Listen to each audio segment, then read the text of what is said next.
A minha intervenção tem como título, um pouco ambicioso, Ex-Bocage, porque é uma obra extremamente complexa, por um lado, e tenho apenas 20 minutos para falar sobre ela. Essa intervenção é constituída por 3 depoimentos da autoria de personalidades que o encararam de formas completamente distintas. Pina Manique mandou prender Bocage com o objetivo de o punir por transgredir as regras prevalecentes no antigo regime. William Beckford, conceituado escritor inglês que apenas conviveu uma vez com o poeta, e Pato Muniz, seu correligionário da maçonaria e da Boémia. Trarei depois à colação um poema composto pelo poeta, pelo escritor, no qual ele se retrata, e não é exatamente aquele que é muito conhecido, o autorretrato, será o outro, bem elucidativo também. O testemunho mais claro sobre a transgressão de Bocage é o seu mandado de captura, mandado passar em 1797 pelo Intendente-Geral das Polícias do Reino, Pina Manique, instituição criada em 1760 perante a avalanche de livros e panfletos de matriz francesa que traziam a chancela dos livres pensadores e dos iluministas. Cito esse mandato de captura. Consta nesta intendência que Manuel Maria Barbosa de Bocage é o autor de alguns papéis ímpios, sediciosos e críticos. Importante, ímpios, portanto, contra a religião, sediciosos, revoltosos relativamente ao status quo político e críticos, que nestes últimos tempos se têm espalhado por esta corte e reino. Sublinho corte e reino, os papéis, terminologia da época, circularam não só na corte de Lisboa, mas também no reino. Chegaram ao Brasil, tive a oportunidade de fazer essa investigação e encontrei, por exemplo, denúncias à Inquisição no Brasil. Que Bocage é desordenado nos costumes, que não conhece as obrigações da religião, que tem a fortuna de professar, e que há muitos anos não satisfaz aos sacramentos, a que obriga o preceito de ir todos os anos buscar os sacramentos da penitência e Eucaristia à freguesia onde vive. Vossa Mercê, e agora dirige-se ao juiz do crime do bairro do Andaluz, que fica atualmente ali ao pé do Marquês de Pombal, Vossa Mercê, logo por meio de uma devassa, procederá à averiguação destes factos para legalizar a verdade deles, fazendo apreensão em todos os papéis, assim manuscritos como impressos, e ainda naqueles que estiverem em poder de terceiros, seus sequazes, que devem ser igualmente presos e averiguada a sua vida e costumes, para ver se imitam por eles o referido Manuel Maria Barbosa de Bocage, que foi preso a bordo da corveta denominada Aviso, a qual saiu para a Bahia com o comboio que proximamente partiu deste porto, por cuja fuga dá mais claros indícios de ser réu dos delitos de que havia sido denunciado nesta intendência. O resto já não interessa. Bocage esteve várias vezes preso, os biógrafos de Bocage apenas citam uma detenção, mas na realidade há cerca de pelo menos 4 detenções, e desta vez, portanto, foi preso, passou pelo Limoeiro, passou pelo Segredo durante cerca de 40 dias, uma cela absolutamente exígua, onde nem sequer se podia estender para dormir. Depois foi entregue aos beneditinos para ser reeducado, e posteriormente foi entregue aos oratorianos no Palácio das Necessidades, novamente para prosseguir então essa reeducação. Aqui houve, na realidade, houve um confronto entre 2 linhas, uma linha iluminista que estava no poder, que personificada em José de Seabra da Silva, contra uma linha mais dura, que era exatamente a linha de Pina Manique. José de Seabra da Silva, nos bastidores, conseguiu mexer os cordelinhos todos e fazer com que ele fosse retirado, portanto, do Limoeiro, que fosse entregue à Inquisição, que já não era tão letal como tinha sido anteriormente. O caso Malagrida, o último condenado ao fogo inquisitorial, tinha sido em 1760, 61, aliás, e portanto foi entregue à Inquisição e daí, portanto, passou para os conventos e foi retirado das mãos de Pina Manique. No entanto, há um outro depoimento extremamente assertivo relativamente à personalidade de Bocage. Foi redigido por um grande escritor que com ele conviveu fugazmente, na realidade, apenas uma vez e durante 1 ou 2 horas. Chamava-se William Beckford. Este autor inglês foi o anfitrião de um jantar em 1788. Entre os convidados encontrava-se Bocage, cuja atitude o impressionou indelevelmente. À noite, Beckford exarou no seu diário o seguinte: um mancebo pálido, de complexão fraca, de olhar e modos excêntricos, o Sr. Manuel Maria. A mais fora do comum, mas talvez a mais original das criaturas poéticas formadas por Deus. Sucedeu achar-se numa daquelas disposições de espírito, de entusiasmo e de exaltação, que, à semelhança do sol no pino do inverno, brilham quando menos se espera. Milhares de ditos agudos, de expansões de alegria zombeteira, de repentes satíricos, disparavam-os de chofre, de modo que todos andávamos a tombos com o riso. Mas, quando começava a recitar algumas das suas composições, nas quais a profundeza de pensamento se mistura com os rasgos mais patéticos, senti-me abalado, comovido. Em verdade, pode dizer-se que este caráter extravagante e versátil possuía a verdadeira varinha de condão, com que, a seu belo prazer, anima ou petrifica. Passamos a um terceiro depoimento, e os depoimentos são recolhidos junto de pessoas da época que conviveram com Bocage, porque até nós chegou-nos uma imagem completamente desfigurada e completamente redutora, Bocage anedótico, Bocage pornográfico, e sobre isso também há muito que dizer. E só as pessoas que o conheceram efetivamente é que podem dizer-nos quem foi Bocage. Pato Muniz era, Nuno Álvares de Pato Muniz, aliás, era o Delfim de Bocage. Com ele confraternizou amplamente na Boémia lisboeta, na maçonaria, nas tertúlias literárias. Liberal e indefesso, acabou por ser detido, a quando das investidas de Dom Miguel, por volta de 1823-24, e enviado para o degredo em Cabo Verde, onde veio a falecer. Vejamos o testemunho de Pato Muniz. Bocage, quando dizia a sua poesia, tomava-se de uma íntima agitação, possuía-se de um sibilino estremecimento, de um furor divino, e em longa e impetuosa torrente lhe afluíam os bons versos, com cópia de nobres e arrojados pensamentos, com profusa erudição e sustentada elegância.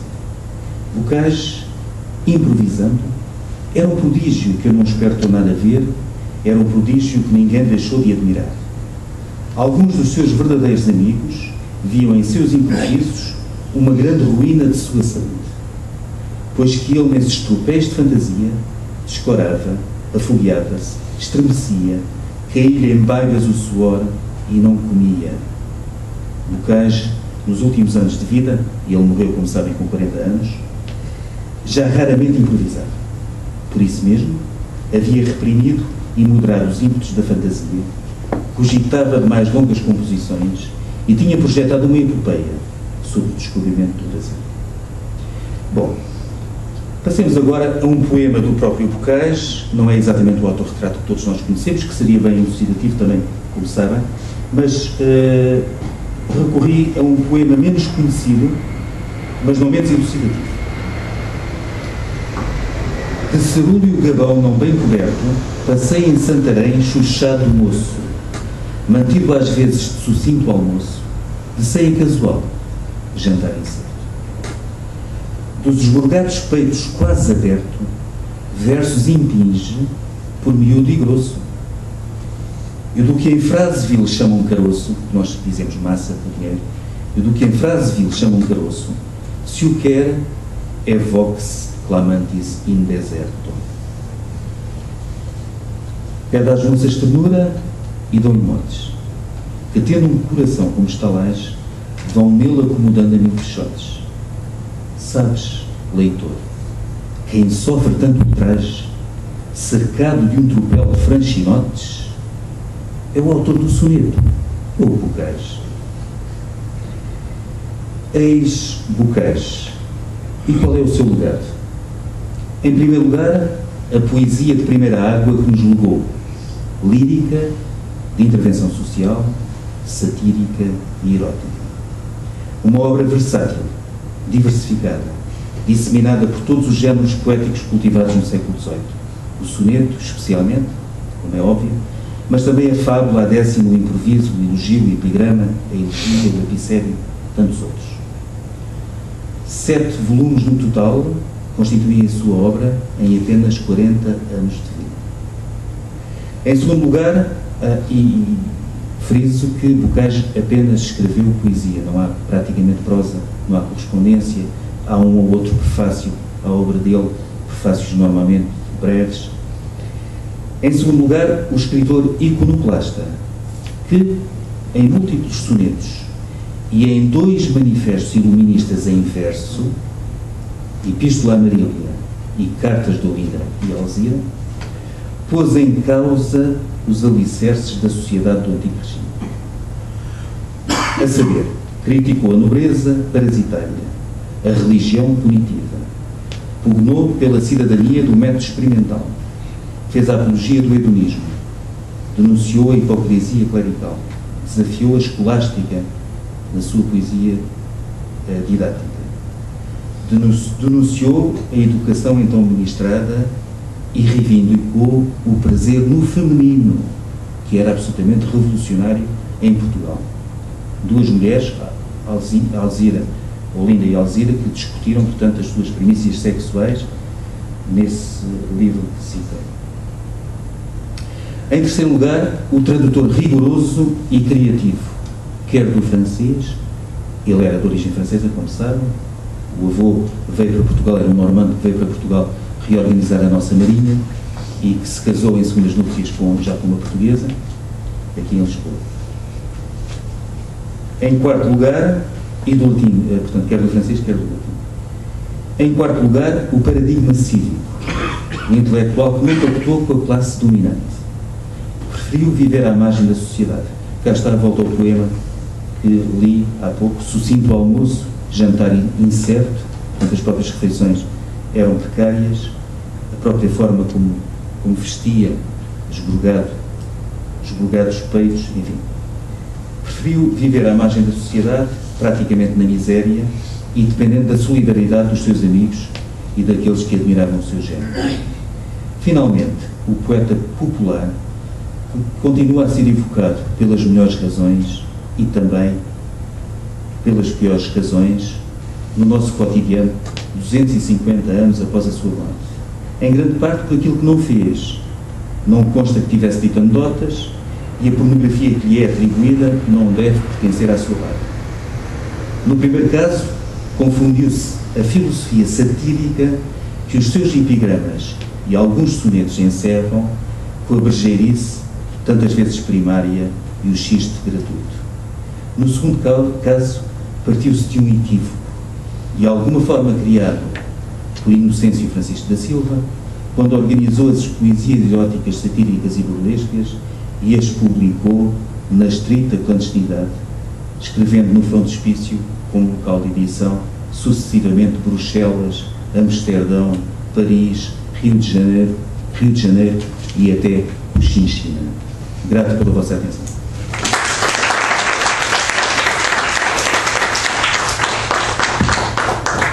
Muito obrigado. Falará de seguida o Dr. Duarte Ivo Cruz. Muito obrigado. Só, enfim, digamos, uma justificação, entre aspas, eu não pude estar aqui nem ontem, nem anteontem, como gostaria, porque não estava no país, nem trabalho. E, portanto, estou ainda hoje muito condicionado. Em qualquer caso, o que aqui vos trago é uma breve síntese da doutrina do Werner na área que, no verdadeiro método de estudar, ele identifica e qualifica como poema dramático, a partir de uma elaboração teórica que é apanágio, como temos visto e como bem sabemos, de toda a obra do Werner. E, ao mesmo tempo, porque conhecida, digamos, em época e a mentalidade, e, enfim, e a perspectiva cultural, um cruzamento com a doutrina dos Arcades, e designadamente com a doutrina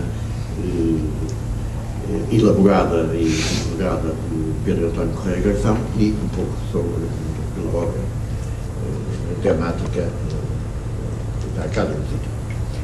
A Arcádia Lusitana, lembro aqui, é fundada em 1756 por um vasto conjunto de figuras de destaque na época, mas com o grande mérito de uma origem, digamos, e uma participação profissional e social extremamente variada.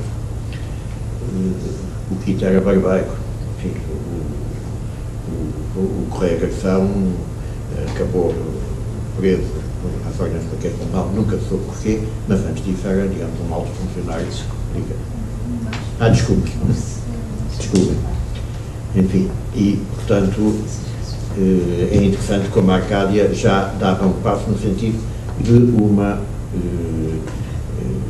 democratização, entre aspas, das respectivas origens sociais e profissionais. Ora bem, a obra teatral destes Arcades é muito variada. O Manuel de Figueiredo, que hoje em dia está completamente esquecido, escreveu e publicou acima de 50 peças, das quais foi representada uma. Eu cito aqui o Garrett, que nas Viagens da Minha Terra refere essa obra como uma coleção imensa de peças de teatro que ninguém conhece, ou quase ninguém, diz o Garrett nas Viagens. Francisco José Freire, portanto, Cândido Lusitano, direto ou indiretamente colhido com o próprio Verney, e escreveu uma ópera portuguesa, Ulisses em Lisboa, e uma só, e, portanto, é interessante como coincidem estas personalidades, estas obras e estes movimentos de uma forma tão variada. A verdade é que, de todos estes Arcades, e ainda dos restantes, o Quita, Cosi Silva e outros, o único que hoje vale a pena destacar como dramaturgo é precisamente o Correia Garção, que só escreveu 4 peças. E é o único que definiu, como podemos ver, uma doutrina consistente sobre a arte dramática. E essa doutrina pode ser comparada com o que o Verney teorizou sobre a arte, sobre o poema dramático, como ele diz. O Verney aborda o teatro-texto no que sintomaticamente qualifica como defeitos particulares do poema dramático. Entra logo assim. E desde logo afirma que, e cito, do poema dramático direi pouca coisa, visto que os portugueses não se aplicam a ele, por se persuadirem que o drama não tem tanta graça em português como em espanhol. Está numa abordagem realmente bizarra.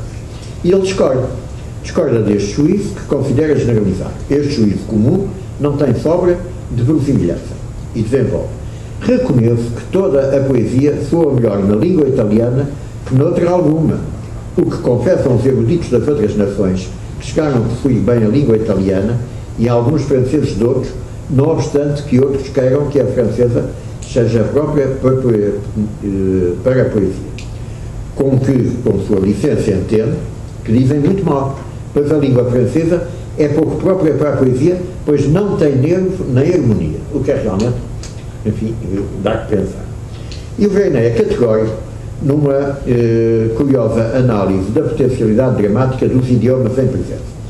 Eu vou fazer aqui uma transcrição do verdadeiro método. O certo é que, depois da italiana, as duas melhores línguas são a portuguesa e a espanhola.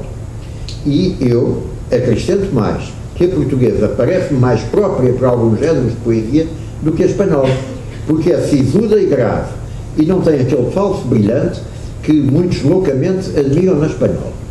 E depois daqueles exemplos, se tirarmos as terminações em ão ou an, els ou ons, etc., não sei que melhor tenha a espanhola sobre a portuguesa, para eu dizerem que aquela é própria para o drama e esta não. Muito mais grave que a espanhola é a latina, e, no entanto, ninguém nega o poder de servir o drama. E vai por aí fora e acrescenta aos modernos não agrada o modo de compor a comédia antiga e só se deleitam com esta moderna de que parece ter sido inventor Lope de Vega. E com esta é composta de mil subtilezas e coisas semelhantes, por isso gostam das espanholas que abundam nisto. Mas com outro estilo, mas como este estilo é muito mau e se deve praticar outra coisa diferente, daqui vem que devem reconhecer que a língua portuguesa é tão capaz para o drama como a espanhola. Bom, e ele prossegue ainda com uma curiosa caracterização de géneros. Assim, diz ele, a tragédia trata de algum caso extraordinário sucedido a pessoa grande. E com ela se deverá moderar a grande ambição dos homens, ensinando-lhes a conhecer que as condições desta vida estão sujeitas a todas as infelicidades. Mas depois segue-se uma crítica curiosa à modernidade da tragédia, tal como então se pratica. Diz, pois devendo ela, a tragédia, contendo somente coisas heroicas, introduziram muitos, imitando os espanhóis, heróis amantes. E ainda os nossos italianos, para agradarem ao povo, que tem uma secreta inclinação por ouvir estes enredos amantes, o praticam. Ainda que os homens inteligentes expressem este estilo, que foi próprio da comédia. E então segue-se, eu vou ler só um bocadinho, um desenvolvimento do que ele considera a comédia. A comédia é uma pintura do que sucede na vida civil e doméstica. Ela ensina mil coisas aos ouvintes, mostrando que não quer ensinar, mas somente divertir. Porém, nesse mesmo divertimento está o ensino, porque ela pinta de sorte os defeitos dos homens, que quem os vê ou ouve não pode menos do que envergonhar-se dele e condená-los. Este é o segredo da comédia, saber imitar bem a natureza. Porém, em modo que o vejamos sem advertirmos o artifício. Convém, pois, com a tragédia em tudo. Só dignifica no argumento. E assim, só diversifica no argumento. E assim como na tragédia não basta enredar bem o sucesso, mas é necessário observar a verosimilhança, também a comédia, na qual deve reinar em tudo a naturalidade, mas judiciosamente disposta, daqui resulta aquele particular galanteria a qual os homens de juízo acham nas boas comédias. Bom, os homens de juízo, ele não diz quem são. E finalmente, o Verneuil analisa a estética e a dinâmica do espetáculo teatral de acordo precisamente com o género. E aí, curiosamente, defende uma liberdade de interpretação face ao texto inicial, pois considera, sobretudo na tragédia, a representação rigorosa da realidade. Alguns, para inspirarem o horror, representam na tragédia a morte de um homem e outras coisas impróprias. Era melhor que o matasse entre as dos bastidores, para poupar essa descortesia aos ouvintes, bastante que expusessem o corpo. Realmente é muito curioso. Mas em contrapartida, a comédia é a imitação do natural e todos sabem disso. E assim, não se devem introduzir coisas que desmintam o que é comédia. Desenvolve exemplos que não se deve fazer, os quais, curiosamente, definem um certo realismo, obviamente prematuro. E logo a seguir serve-se uma conclusão inesperada. Diz ele, acrescento somente que as comédias de Camões não me agradam, ainda que uma delas me pareça mais sofrível. Outras que vi modernas em português tinham mais artifício e, na verdade, eram menos más. Bem, isto é realmente uma opinião atrevida, não é? Eu cito aqui alguns autores, designadamente o António Coimbra Martins, que qualifica esta opinião como escandalosa. Entra em polémica diretamente com o Verneuil. Não é curioso. Esclarece a posição com outros exemplos. Diz ele, há que declarar escandalosa, por exemplo, a severa crítica de Camões que vem no verdadeiro método. Em diferentes momentos do século, um Garcês Ferreira, um Voltaire, um Agostinho de Macedo exprimem sobre o nosso épico reservas clarividentes. Ora, Camões é suficientemente grande para resistir à denúncia, mesmo exagerada, dos seus defeitos, e mais sofre afinal com a falsa veneração dos tartufos da cultura que tende a torná-lo odioso a priori aos espíritos livres. Nada menos. E já agora, por exemplo, o António Salgado Júnior, está uma recolha que eu fiz, enfim.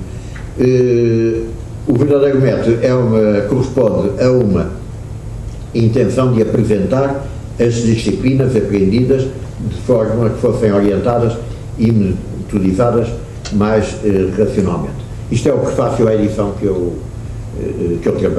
na qual eu trabalhei, que é dos velhos clássicos já da Costa. Enfim, que acabou, até a livraria acabou.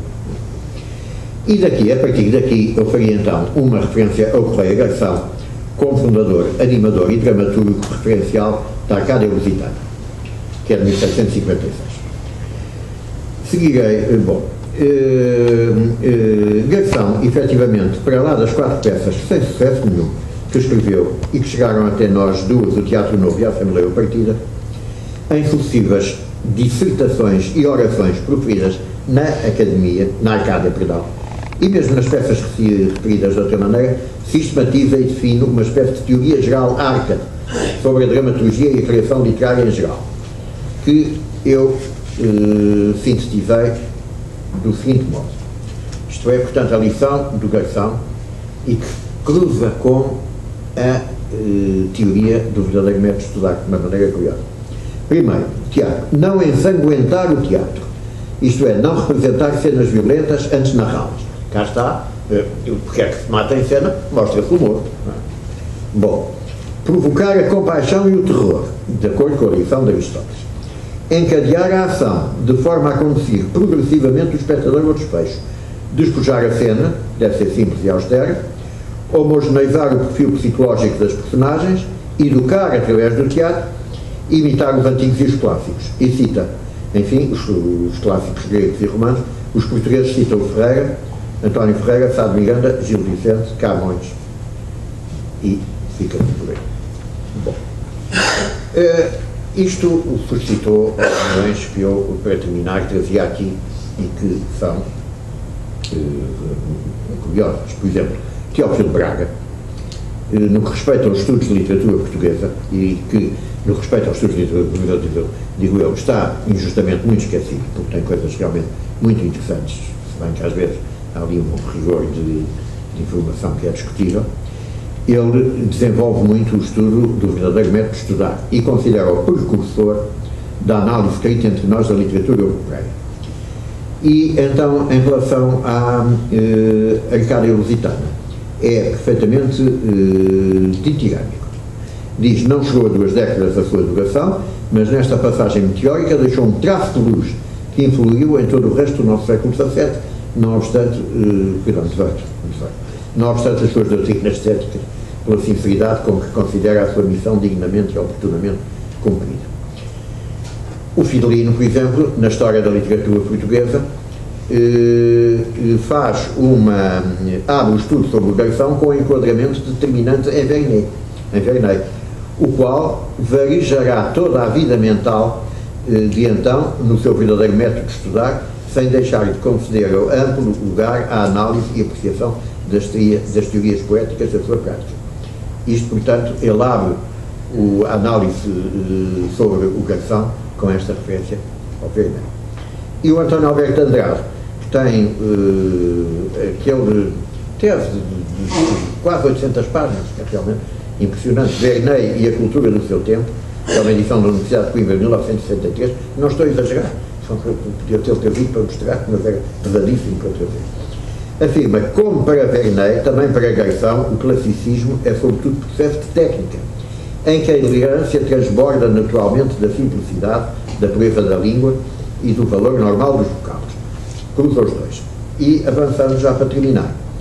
O António José Saraiva, que este diz então, Garção não se preocupou todavia apenas com a sua realização pessoal. A poesia sentiu a ele como um negócio público, uma obrigação cívica. Ele foi, com efeito, um daqueles membros da elite esclarecida que é em Portugal atingida no século XVIII por uma profunda crise de consciência social e que sente a necessidade de reformas de reis. Não quis ser mais do que poeta, mas neste seu setor impele o mesmo vento que trouxe à ribalta um Verney ou um Pombal. É uma personalidade típica do momento de ruptura ou de mutação, para empregar o termo consagrado em biologia, que assinala o fim do Portugal inquisitorial e senhorial no meado do século XVIII. Eu achei interessante, e com isto termino mesmo, este cruzamento destas duas grandes individualidades, estes dois grandes escritores, que efetivamente, aparentemente não têm muito a ver um com o outro, mas que se cruzam de facto na teoria e que que construíram, efetivamente, uma doutrina e uma prática da literatura e da cultura portuguesa do seu tempo e que, em rigor, em muita coisa, dura até hoje. Muito obrigado.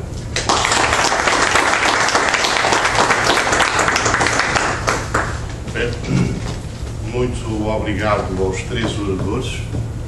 Sinto-me particularmente satisfeito e honrado por ter presidido esta sessão. As comunicações foram as três magníficas, trouxeram-nos muita matéria para reflexão e passo já então ao período de debates. Ainda temos 16 minutos. Comportaram-se muitíssimo bem, porque no global ficamos com mais tempo e, portanto, se alguém quiser colocar alguma pergunta. A primeira questão tem a ver com, digamos, a referência que fez ao António Cano Franco, não é? E, portanto, na sua preparação de intervenção, supor que ia ser trabalhado um outro aspecto, não é? Não chegou a dizer qual era esse aspecto, ou pelo menos eu não estive atento, só para ficar com a ideia, o que é que, no seu entender, merecia ter sido e que não tocou por causa de... Renato Epifânio sabia melhor ver o que é que o António Cano Franco via, que não era esta questão que eu ia tratar, eu orientei-me para aqui. O António Cano Franco ia tratar sobretudo da poesia naquela época. A poesia na época de Vermeer. Por isso eu me desloquei para a questão teórica, digamos, ao meta literário. Não, pensei que fosse algo já definido. Sobre natureza e funções da poesia. A questão que eu tinha para colocar quer dizer, muito embora em relação, quer dizer, ao verdadeiro método de estudar, que ali referiu, portanto, as edições de Chá da Costa, portanto, os 5 volumes das 15 cartas, não é? E que habitualmente a gente chega à livraria hoje em dia, acham que está tudo, digamos, naquelas 3 cartas, as 2 da retórica e poética da presença, não é? E praticamente, digamos, como que se resumisse a isso, não é? Quando se deram livrarias, não é? Mas a questão que lhe colocava é isto, portanto, salientou uma literatura de ideias, não é? Portanto, uma poesia, ao fim e ao cabo, de ideias, fosse narrativa ou até mesmo lírica. Desculpe, eu achei isso tudo mais interessante, é que, estando nós habituados a essa expressão com o Sérgio, e com tudo que o Sérgio alimentou, vemos que o grande Jorge Godofre usa, atualmente desconhecendo Sérgio, usa a mesma expressão para designar, na opinião dele, o fundamental da literatura, do entendimento da literatura para o ilumínio. Já agora, se pusesse a aproximar o micro, às vezes tenho algumas falhas da sua. Mas, portanto, a questão é esta. Que confronto é que faz entre, portanto, essa visão, portanto, da poesia, não é? E a voz da razão, como, ao fim e ao cabo, um poema de ideias, não é? E grito ao mesmo tempo, e de realismo também, portanto, do José Anastácio da Cunha, não é? E, portanto, de que eu conheço a versão que é dita de Paris, não sei, portanto, de 1823, não é? E, portanto, com o prefácio, tenho umas abreviaturas, não sei quem é. Fiquei também com a curiosidade como é que encararia a hipotética epopeia, portanto, poesia talvez narrativa, não é? Que ali o professor Daniel Pires salientou que acabou por não ser concretizada, não é? Mas estava a ideia do Bocage. Para terminar, ontem aqui o professor falou no Tomás de Gonzaga, que é mais conhecido como poeta, não é? Também. Portanto, aqui, ao nível do Brasil, agora da Boémia também cá. Mas como é que, portanto, confronta com o Vermeer? Portanto, eram estas Muito bem, então, muito brevemente, ainda bem que falou do Anastácio Cunha, mas no fundo uma coisa é aquilo que Vermeer queria sempre partilhar. E já agora, eu por acaso desconheço, e vou tentar estar atento, tentar ver esse livro As Luzes que aí mostrou, portanto, do professor Calafato, não é? É o terceiro volume da história do pensamento filosófico português. E daquela... Sim. Como o aspecto é diferente... Porque já editado no círculo de leitores, mas no fundo é o mesmo, é a mesma obra. Ora bem, uma coisa para ser o mais esquemático possível é o que o Werner teria que partilhar com a estética, no fundo, intelectualista e pragmática do neoclassicismo iluminista, que é protagonizado em Portugal, sobretudo por esse novo fenómeno de funcionamento institucional da literatura, que são as Arcádias, não é? A Arcádia lusitana, principal, e depois outras Arcádias, nomeadamente Arcádias dissidentes, com a questão de vocais, etc. Exato. E que foi depois também muito importante no Brasil, uma coisa para toda essa estética neoclássica, é uma estética intelectualista e pragmática. Não posso ir a mais coisas. Mas, em muitos dos teorizadores da Arcádia, e o António José Saraiva teve essa virtude, foi o primeiro que levou, fez uma coisa muito elaborada sobre as ideias do Correio-Ação, mas há também de outros, o próprio Manuel Figueiredo tem esta poética, digamos assim, dramática, e há outra abertura para essa natureza peculiar, distintiva da literatura, que tem o facto de ser dotado de um estatuto ficcional, não significa que não tenha lá um conteúdo ideológico, não haja ideias, digamos assim, em movimento dentro desse discurso literário. Portanto, aquilo que a gente considera a semântica da obra literária é evidente que faz com que ela seja também, tenha a tal capacidade de referência, de referencialidade, também no campo das ideias, Mas não é apenas uma literatura para expandir, para transmitir ideias que vêm de fora. E aí é que aparece, digamos assim, a oscilação do Werner, que tende a entendê-la assim, não é? E daí... Já agora, se me permite só um parênteses. Ficou-me uma dúvida é se admito o trabalhar do poema que saiu já do poeta, ou, portanto, ele não é trabalhado, fica tal como, digamos, endogenamente surgiu, não é? Uma é endogenamente, mas é o discurso, eu disse dentro do discurso literário, mas isso seria uma contradição nos termos para a estética neoclássica. Tem que ser trabalhada. É evidente que toda a estética de origem aristotélica, etc., obriga a um trabalho, desde logo, primeiro uma cultura propiciatória. Não há nenhum criador literário que seja um ignorante, não é? Tem que ser uma cultura propiciatória. Depois um labor, cuidado, do que chamavam o labor Lima, não é? Da Lima, e até daquilo que a gente hoje chama a intertextualidade. Se há literatura de intertextualidade, é essa clássica, neoclássica, intensamente criado numa relação com outros textos. E depois, na verdade, essa primazia daquilo que o professor viria a chamar a vontade intelectual na criação literária, a vontade da inteligência, não era? Para discriminar o tal juízo. Ele fala engenho, o Werner fala engenho e juízo, critério e retórica. Critério e juízo é a parte do exercício, digamos assim, do poder da razão para pôr as coisas, a arte de bem falar como arte de bem pensar. Agora, se me fala do Anastácio, para não me peço desculpa, Sr. Presidente, só do Anastácio dá um bom exemplo, porque, sendo ele ao mesmo tempo um sábio, na verdade, um matemático, parece como uma obra importante. Por outro lado, um inconformista do ponto de vista ideológico ou social, que leva a ser o lento penitenciário, como o Aquilino Ribeiro, tenta ser também um poeta. E um poeta onde a história literária há muito tenta apontar novas tendências, primeiro sinal por pré-românticas, hoje talvez uma estética da sensibilidade, os alemães querem dizer, uma estética da sensibilidade que teria lugar dentro das próprias luzes, ou dito ao contrário, as luzes não excluiriam também uma estética da sensibilidade.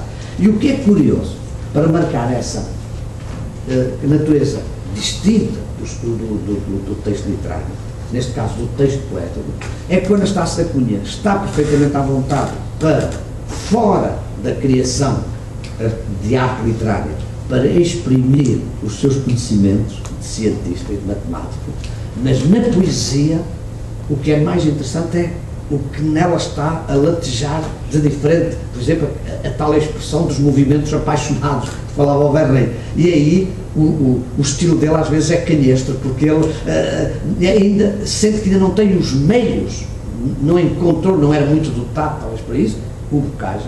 Se ele tivesse os gênios do Bocage, chegava lá. Mas ele, por exemplo, só este exemplo, ele quer exprimir em determinado poema o estado, digamos assim, transiente das emoções, das reações. E então sincopa uma palavra, quebra uma palavra ao meio e depois uma reticências e ele repete, porque não encontrou uma forma, uma saída, um recurso estilístico mais eficaz para dizer isso, não é? Está a ver? E, portanto, na verdade, o Anastácio Cunha até ilustra bem como para dizer coisas novas na poesia, na literatura, é preciso às vezes também encontrar uma arte de linguagem diferente, que é distinta da comunicação linguística. É necessária uma educação literária. Não artística, não é?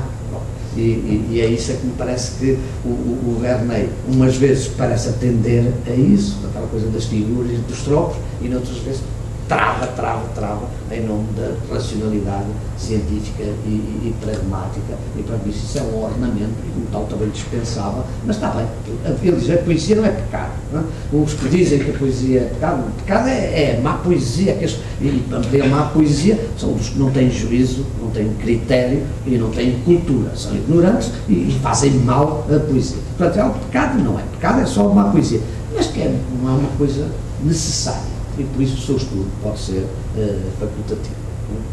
Muito bem. Mais alguém? Alguma intervenção mais? Tinha só colocado a questão de Tomás de Gonzaga, não sei se teria dizer algo. Não pude ouvir ontem, mas quer dizer... Não, estou só a verter do direito. Eu ontem ocupei-me, aliás, por substituição, quem devia ter feito era o Paulo Ferreira da Cunha, o Tratado de Direito Natural, portanto, que é muito anterior à Marília, da cultura portuguesa, dos anos 70, não se sabe bem a data, será imediatamente ligado com a Marília. A Marília é bem posterior, é noutro ambiente geográfico, tal, uma coisa também pré-romântico. Exato. O que não acontece com o tratado, que é nitidamente uma coisa ainda racionalista, conceitualista e absolutista, do ponto de vista. Portanto, a mão do nosso mestre Brás Teixeira, quer dizer, é um caso idêntico, portanto, enquanto está num tipo de discurso, ele flui com determinadas características. Por outro lado, também há aqui uma diferença de tempo e até das posições do próprio... E da experiência existencial dele. Do próprio Gonzaga. O Gonzaga do tratado não é o mesmo da Inconfidência Mineira.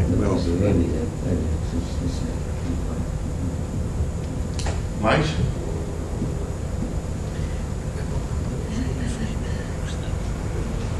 Então, nesse caso, declaro uma hora de almoço e agradecemos às 14 horas. Esperemos que seja o sucinto almoço.